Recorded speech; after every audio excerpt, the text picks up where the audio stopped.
Hello friends, R S education 91 में आपका स्वागत है। मैं आप लोग के लिए डेली करंट अफेयर का सेशन लेके आई हूँ, जो कि आपके एग्ज़ाम के पॉइंट ऑफ व्यू से बहुत ज़्यादा इम्पोर्टेंट होने वाला है। सेशन को शुरुआत करने से पहले आप लोग के लिए मोटिवेशनल थॉट। आज मुश्किल है, कल थोड़ा बेहतर होगा। बस उम्मीद मत छोड़ना, भविष्य ज़रूर बेहतरीन होगा। तो बेहतरीन भविष्य के लिए आपको क्या नहीं छोड़ना है? उम्मीद को नहीं छोड़ना है। तो बस ये उम्मीद को बनाए रखिए और अपनी तैयारी को जारी रखिए। चलते हैं फर्स्ट क्वेश्चन की ओर। एडोप ने अपना उपाध्यक्ष किसे नियुक्त किया है? एडोप ने अपना उपाध्यक्ष प्रतिभा महापात्रा को नियुक्त किया है। प्रतिभा महापात्रा एडोप की क्या बन गई है? उपाध्यक्ष नियुक्त हुई है। एजी कंथप्पन मसाला बोर्ड के नए अध्यक्ष नियुक्त हुए हैं। ये सारे के सारे न्यू अपॉइंटमेंट है, तो इसे भी याद करना है आपको। एजी कंथप्पन मसाला बोर्ड के नए अध्यक्ष नियुक्त हुए हैं। डॉक्टर समीर शर्मा आंध्र प्रदेश के मुख्य सचिव नियुक्त हुए हैं। और जीसी मुर्मू, जो कि हमारे भारत के कैग भी है, वे एशियन सर्वोच्च लेखा परीक्षण संस्थानों के नए अध्यक्ष नियुक्त हुए हैं। Next question. National Fertilizers Limited के अध्यक्ष और सीएमडी किसे नियुक्त किया गया है? Option number B, Nirlep Singh Rai को किया गया है। Nirlep Singh Rai National Fertilizers Limited के एमडी और अध्यक्ष नियुक्त हुए हैं। शिवानी सेंट्रल, शिवानी जो है केवल नाम है शिवानी, थोड़ा मिस्टेक हो गया यहाँ कॉमा देने में, यहाँ ना देके यहाँ होगा, केवल शिवानी नाम है। तो शिवानी जो है सेंट्रल कोल फील्ड लिमिटेड की रजरप्पा परियोजना में बनी पहली महिला उत्खनन इंजीनियर है। जहाँ भी वर्ड पहली लग जाता है वो एग्ज़ाम के पॉइंट ऑफ व्यू से बहुत ही ज़्यादा इम्पोर्टेंट हो जाता है और आने वाली एग्ज़ाम में पक्का ही ये पूछने वाला है। शिवानी कौन है? तो सेंट्रल कोल फील्ड लिमिटेड की रजरप्पा परियोजना में बनी पहली महिला उत्खनन इंजीनियर है। भूपेश पटेल गुजरात के 17वां मुख्यमंत्री नियुक्त हुए हैं। और Satish Pareek international road federation India के अध्यक्ष नियुक्त हुए हैं। Next question. प्रतिवर्ष 11 सितंबर को यूनिवर्सल ब्रदरहुड दिवस मनाया जाता है। ये ब्रदरहुड दिवस आखिर मनाया क्यों जाता है और ये किससे संबंधित है? तो जानिए। Option number C, Swami Vivekananda से ये संबंधित है।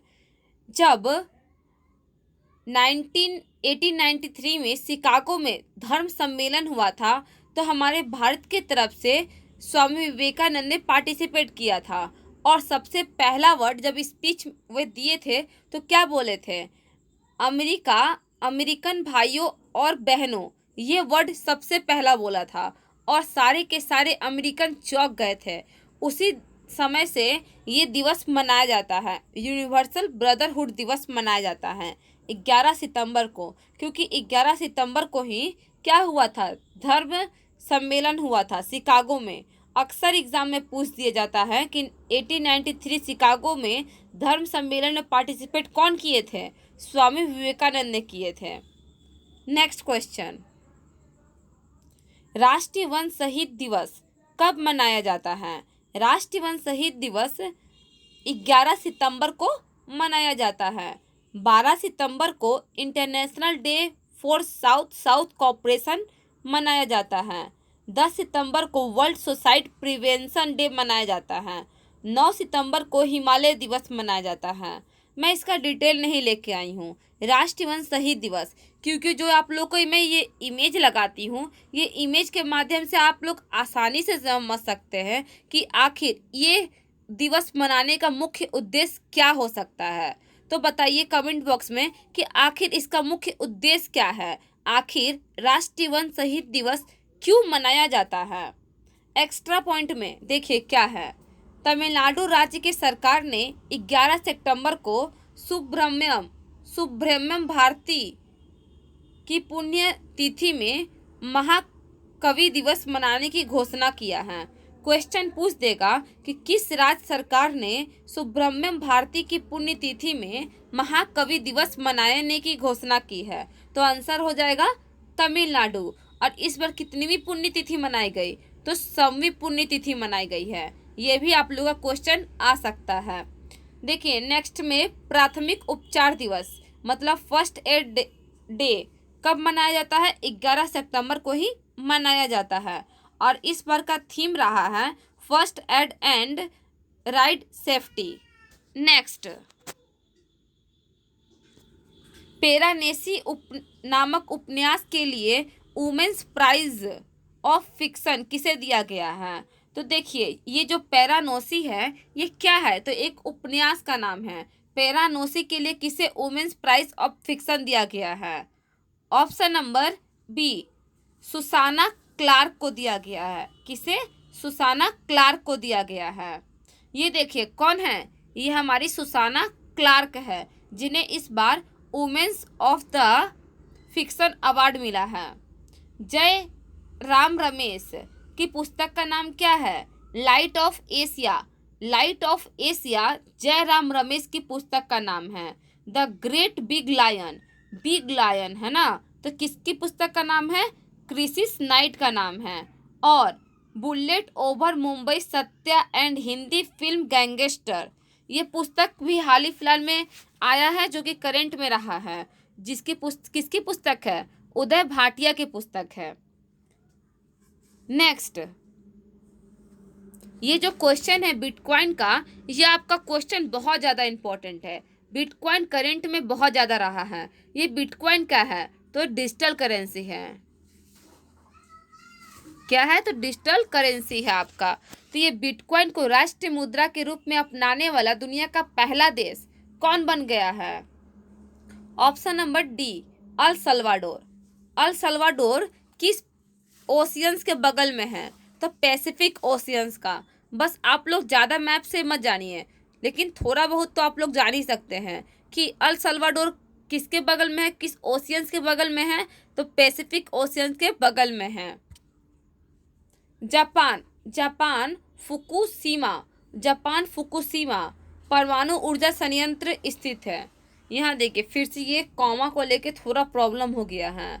यहाँ लिखाएगा फुकुशिमा परमाणु ऊर्जा संयंत्र कहाँ स्थित है? जापान में स्थित है। कहाँ स्थित है?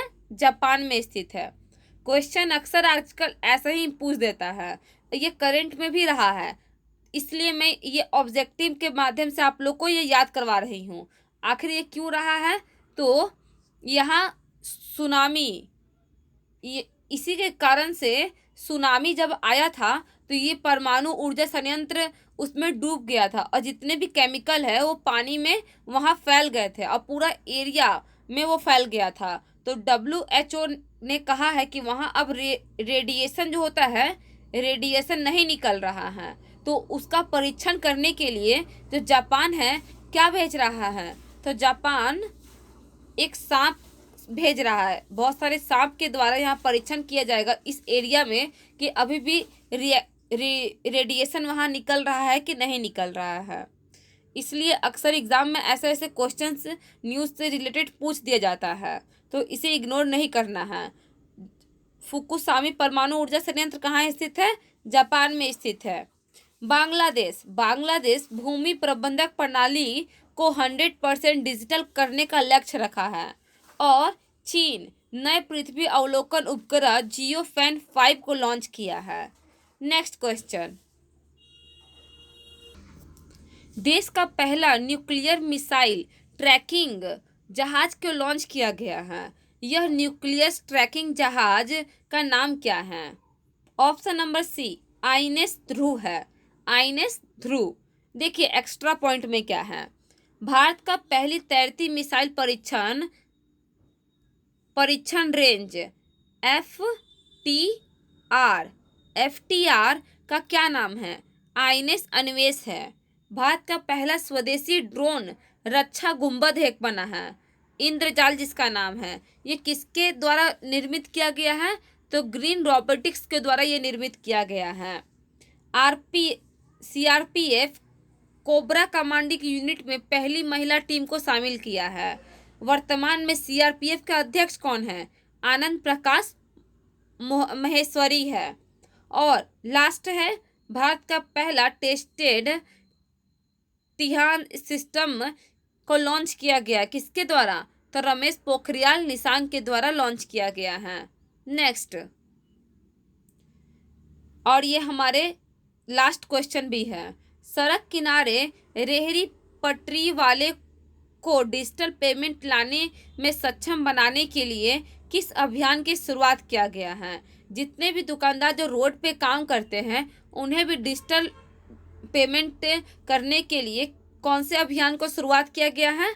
ऑप्शन नंबर बी, मैं भी डिजिटल 3.0 लॉन्च किया गया है। देखिए इमेज में भी आप लोग को ये समझ में आ सकता है।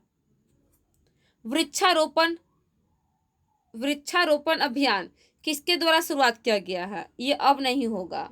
वृक्षारोपण अभियान कोयला मंत्रालय के द्वारा शुरुआत किया गया है। कैच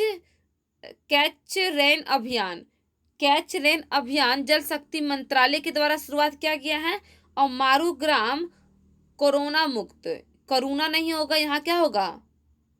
कोरोना मुक्त गांव कहाँ का है? तो गुजरात का ये अभियान है। सारे के सारे आपके एग्जाम के पॉइंट ऑफ व्यू से बहुत ज़्यादा इम्पोर्टेंट है। तो आप लोग इस चैनल से बने रहिए और अपना मॉर्निंग बेहतर बनाइए, मॉर्निंग करंट अफेयर के साथ। जय हिंद, जय भारत।